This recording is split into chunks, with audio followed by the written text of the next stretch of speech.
Ione Butler, and I'm the founder of Uplifting Content. And today I have another fellow uplifting content page creator, blogger, author, Erin Falconer. Hello, my love. How are you? Great. Thank you so much for having me. This is so much fun. I've been looking forward to this. Me too. I did your podcast the other day, which actually I'm going to put that in the description, the podcast too, so people can hear our conversation, because Erin has just started an awesome podcast. So Erin, would you just like to introduce yourself to everybody and tell us a bit about what you do, please, or your story?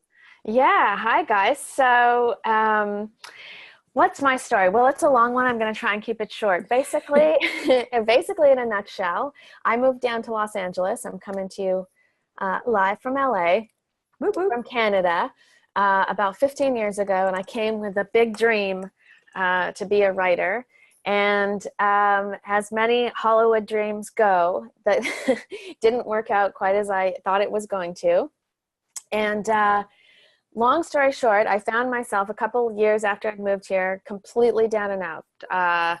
No car, no money, house was being foreclosed upon, my visa to live in the country was up. And as I found myself crying on the bathroom floor in the fetal position, it was one of those make or break moments where I was like, I'm either going to have to go back to Canada with my tail between my legs with a big, like, you failed sign on my forehead, or I'm going to try and dig deep and come up with a solution. But literally the clock was ticking because my house was about to be foreclosed on. So I said, I really want to stay in LA. I don't know why. It's been a complete failure, but I feel internally like I want to stay. So I sent out like 100 applications on Craigslist for like any job. I got one response, and that was to be a copywriter for $15 an hour for this self-improvement website, which this was around 2007. The internet was just kind of really hitting its stride. Blogs were like really kind of exploding. And so was the self-improvement space online. Well, I had no interest in any of this. I just needed the job. And, but what happened was I got in and I found myself in this really exciting space with these really exciting people. And I was like, okay, I'm only making $15 an hour, but I'm going to really do everything. I'm going to kill it at this job. It's all I've got. And so that's what I did. And I was able to turn that little $15 an hour job into running PickTheBrain, which is one of the OGest, most self-respected self-improvement blogs on the web. I have 400 writers writing for me. I co-founded another company called Leaf TV, which is like a video millennial generation kind of wellness fashion hub. And then out of the blue, a lit agent out of New York hit me up and said, hey, Erin, we'd love you to write a book. And I was like, there, and that's that book. And after all the time that I'd moved down to Los Angeles, this is now 15 years later, I finally got the opportunity to get paid to write. And anyways, and so this book was born, but it took a long time. It's a long time coming. It does. Yeah. It's not about being it's not about an overnight success. And that's the problem. We kind of see people blow up and then we're like, oh, where did they come from? And it's like years and years and years of work. Right. So this is the book. It might not have shown up because the way that this video is being filmed at the minute. So yeah, this is Erin's book. I really like what you said about kind of in that make or break situation when it comes down to things, having just to dig deep and make that decision and what, kind of do what led you onto your next step. Yeah. I'm in a similar position where, and you know this too, because you've got a Facebook page, I've put all my eggs and effort and time and attention into a Facebook page, and they've recently started to change it. And I was super upset, super angry, I've bitched about it a few times on these calls. And then in reality, I was very complacent. I was just kind of ticking along, being very complacent. And now it's done this. It's kind of forcing me. I'm in that make or break thing now where I'm like, this isn't going to work the way that I've been doing it. So something has to change. And I have to pull myself out and do something extraordinary to move forward. So in actuality, I'm now really grateful for that, which sounds like your predicament too had moved on to all of these things. Right. And it's in those times. And I think it's important to remember and to remind everybody that's listening, because I get so many emails through the blog. They're like, people have hit a wall, it's dark and da da da. It's in those times where the great answers and the great solutions can be found if you just approach it the right way, which I know sounds very easy. It's not. It's terribly difficult. But if you've got the gumption to want to claw your way out, this is where you can really find those great things. Like, I'm telling you, literally, I know it sounds like a cliche Hollywood rom-com with me crying on the bathroom floor, but literally that was what was happening. And I was like, how did I get here? This is so not what I thought was going to happen in life. And if I hadn't taken the time to think things through and say, really dig my heels in and say, I've just got to trust this voice within myself.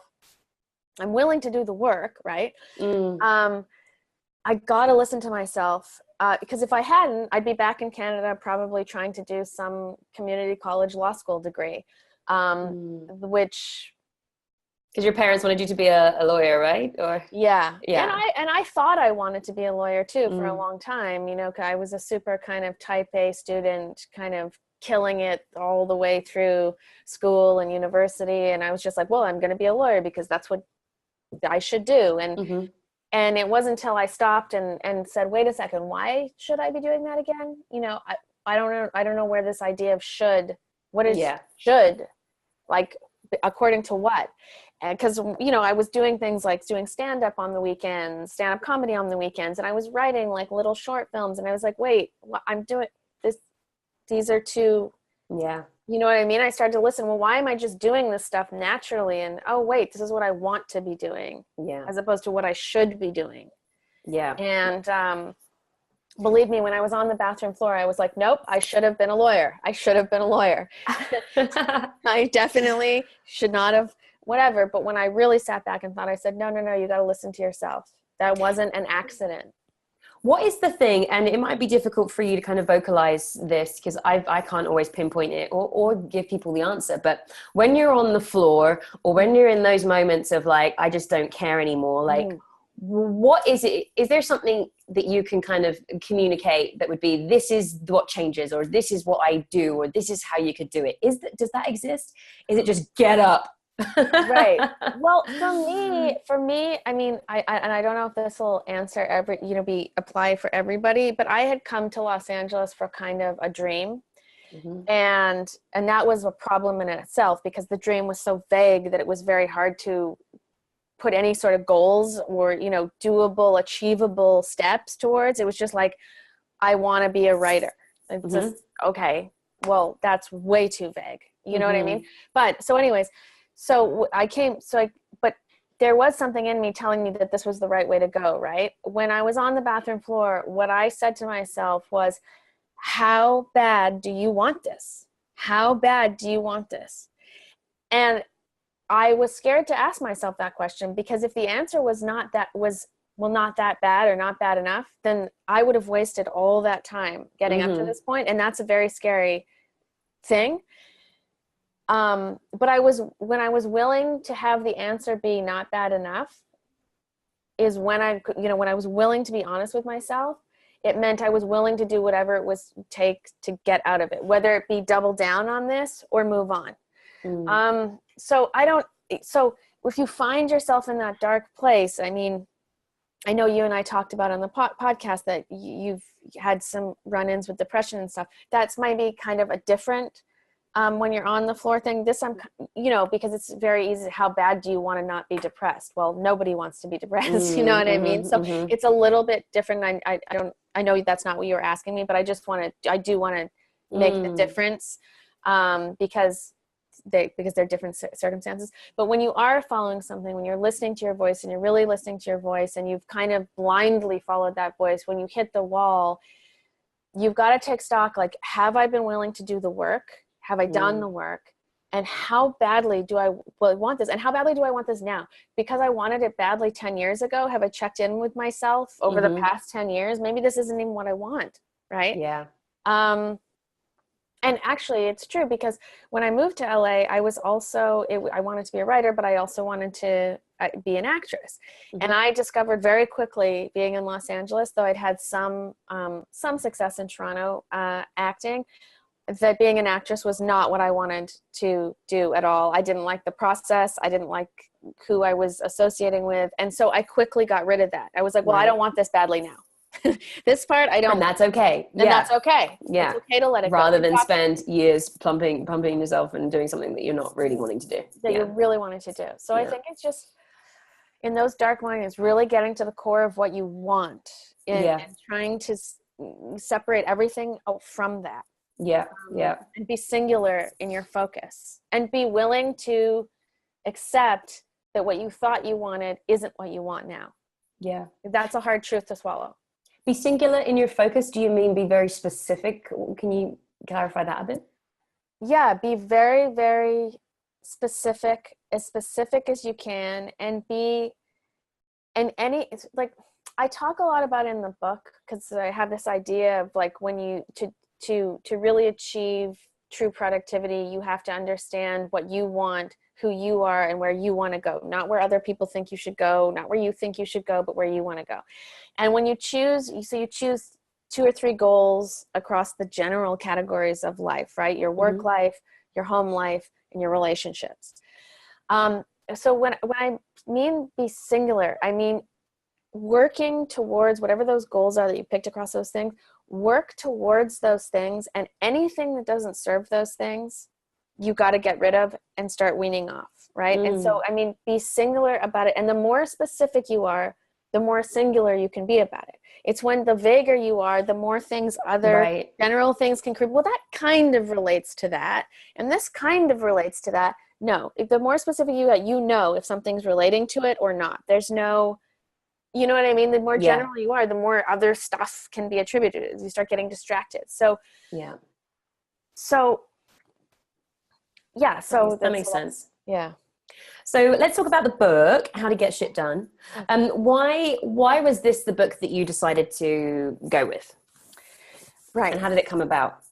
Right. So, once I kind of found my stride professionally, as I sort of mentioned before, I kind of got the blog going and got the other internet company going, and things were going great. And I was just going. And all of a sudden I got this call out of New York from a big lit agent that said, Erin, we'd love you to write a book. I was like, oh my God, yeah, woo, okay, awesome. What should it be on? And they were like, well, it'll be a book about you. And I was like, what?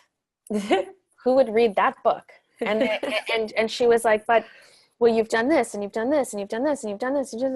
I got off the phone and I started to think about it. And I was like, oh my God, I have done this, and I have done that. And wow, that's pretty cool. And in that moment I started to realize, wow, I've done all this stuff, but I'm just going on to the next, collecting trophies.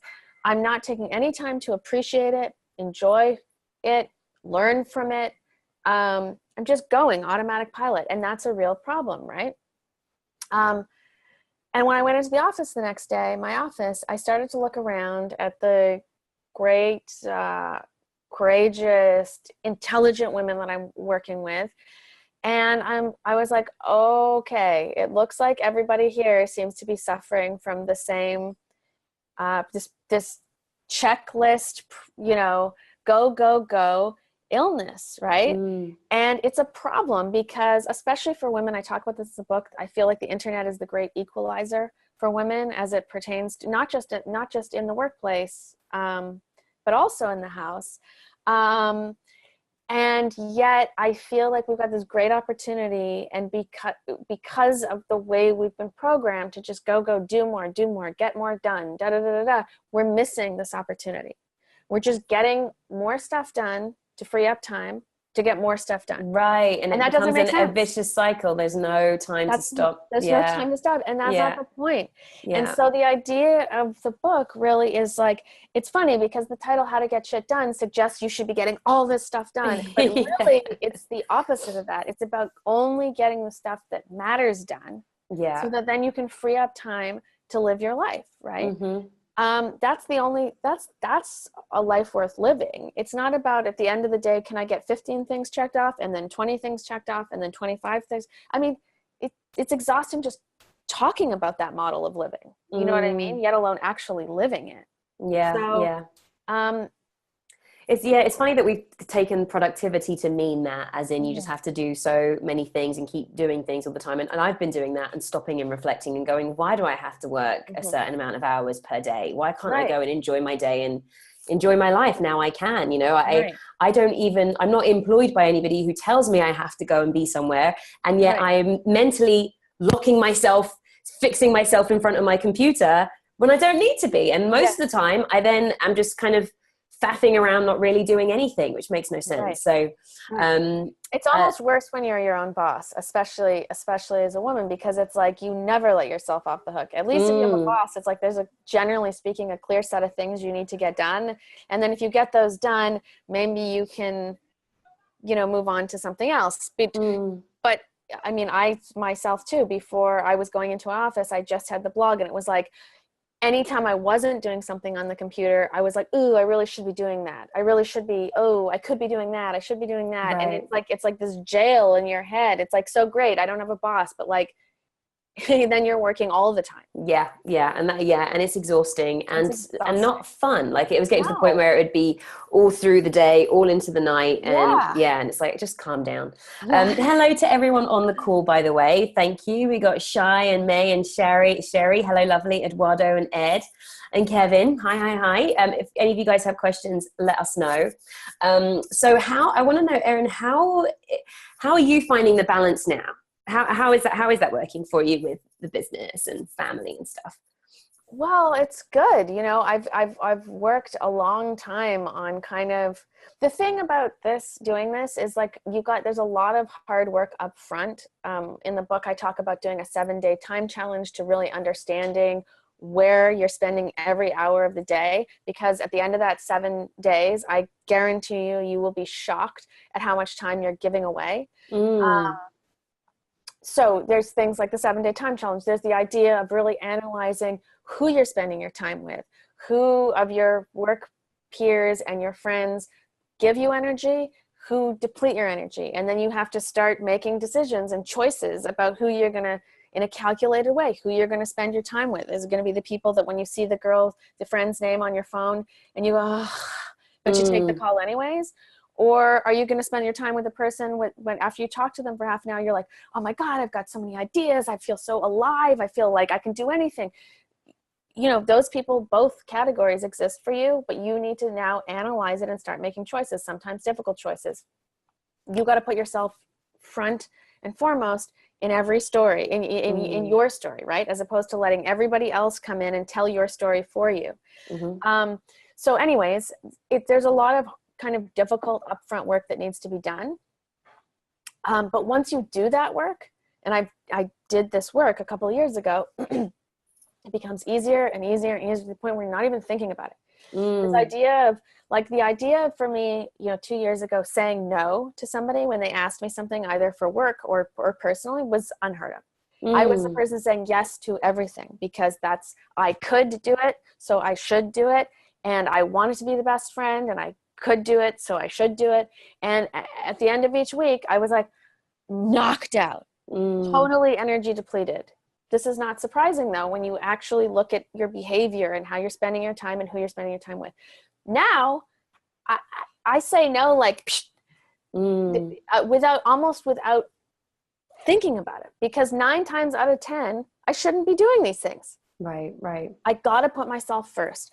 And so, it's a work in progress, but once you do the work, and of course, there are always, things come up all the time where I'm like, ugh, but because I have that muscle memory built in, it's becoming easier and easier and easier to do what needs to be done for me, right? To put myself first. Again, there's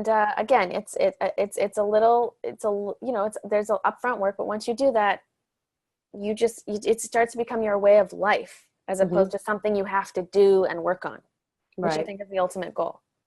Now, with that said, what about, because you're saying, because I get it, I feel like you have to be mindful of your energy and what you're doing. what would you say to somebody who was like, yeah, but I've got a family, or, I've got people that I need to take care of. It can't all be about me. Like, what would you say to that? Well, there's this idea, right? And I think maybe you and I might have even talked about it when we're doing my podcast. I can't remember. But this idea of, when you're on a plane and they say, when the oxygen mask drops, you have to put it on yourself first before you put it on anybody else. Yeah. And this metaphor is something that applies whether it's family or not, right? Of course, if people are in need that are around you, that you love, that you can help, then help them, but not at the cost of yourself. If you're completely energy depleted, or you're struggling to find where you need to go, and you keep stepping out of that to help other people in need, you're not helping you, and you're not really helping them. Yeah. Right? Because you're not even coming from a position of wholeness.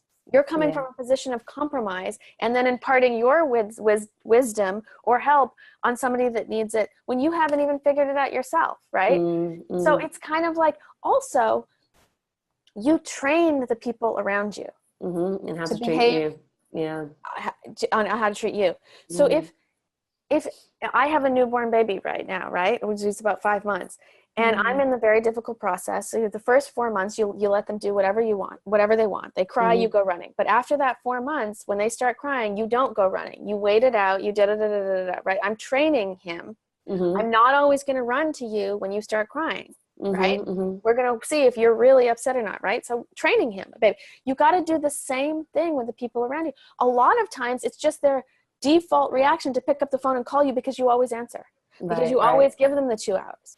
Right. Their problem might not even be really major, right? It's just like, well, I'll call Ione. Well, I'll call her. She'll pick up. She'll give me the hour.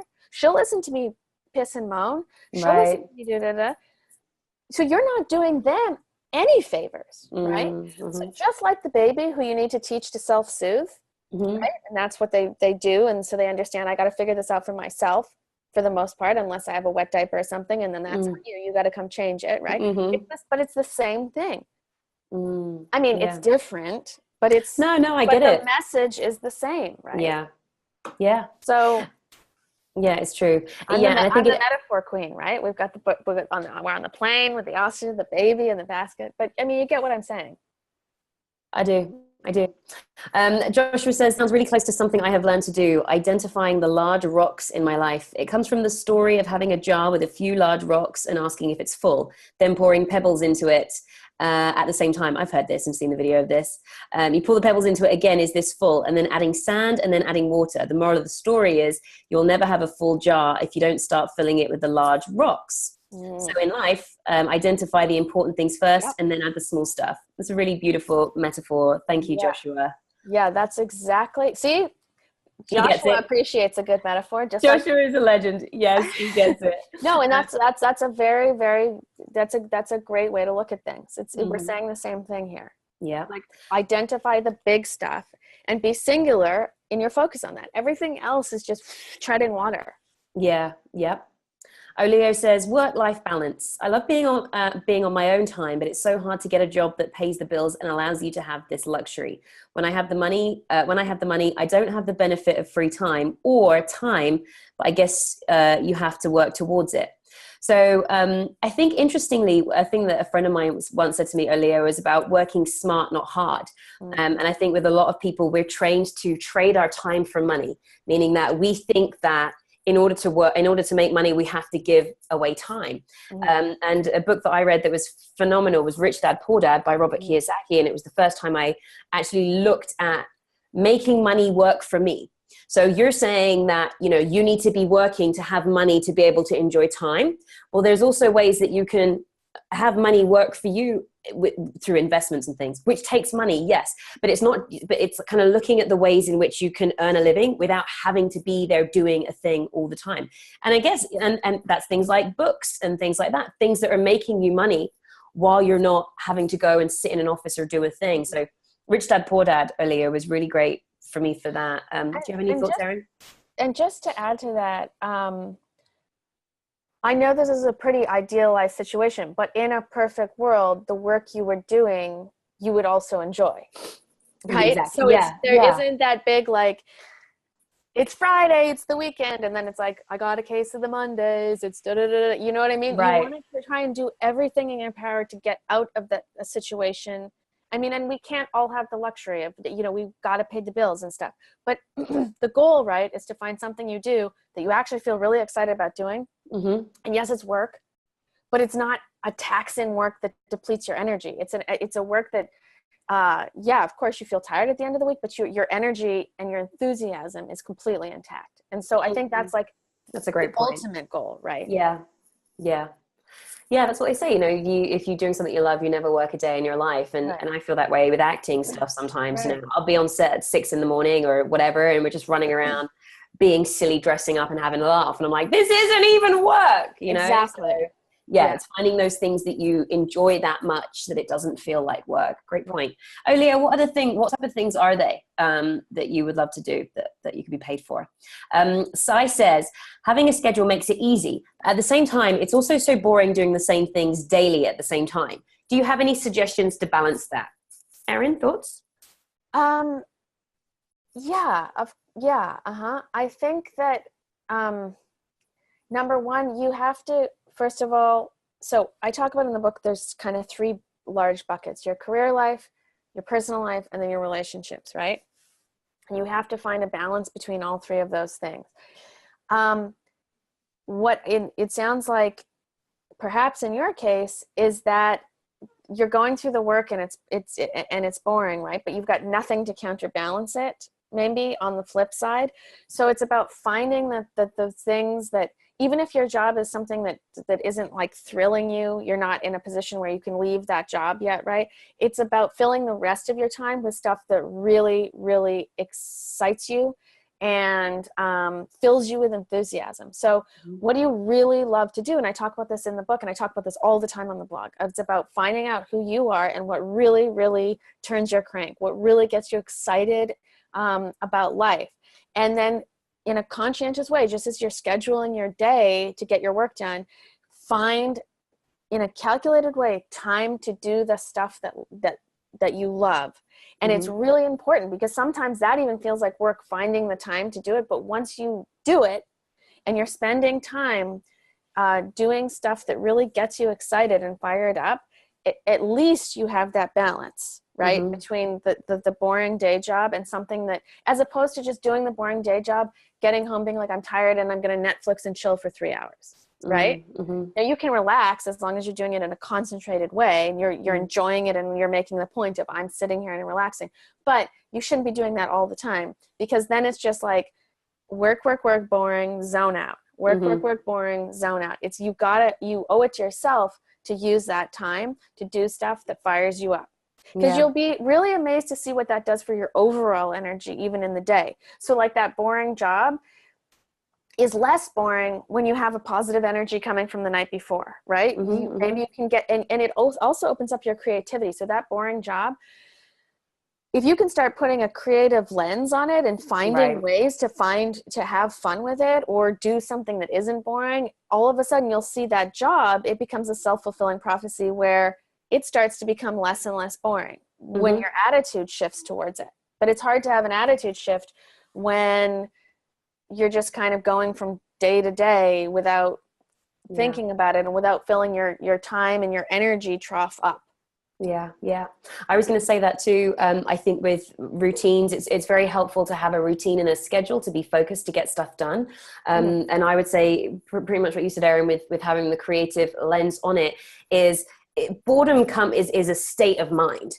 It's what are you doing with those tasks and with that routine and the things you have to be doing. There's ways that you can challenge yourself and make it interesting and fun, and so every day there's something new that you can explore and learn or grow from or do something with. But that just kind of takes a choice and an attitude shift. Yeah. So how can you turn those things into something that is fulfilling and is fun? And if it's being in an office job, it's how can you be connecting with more people, or can you be learning more things on your job, or can you be challenging yourself to do a certain amount more projects in an hour? Like little things like that to kind of stimulate you, that you can grow from, that make it more interesting. One of my other favorite books is The Four Agreements by Don Miguel Ruiz, and the fourth one is Always Do Your Best. And so it's kind of like, how can you take this situation that is seemingly routine or boring, and how can you make that, like you said, Erin, with that creative lens, and make it an incredible experience, which you have your power to do.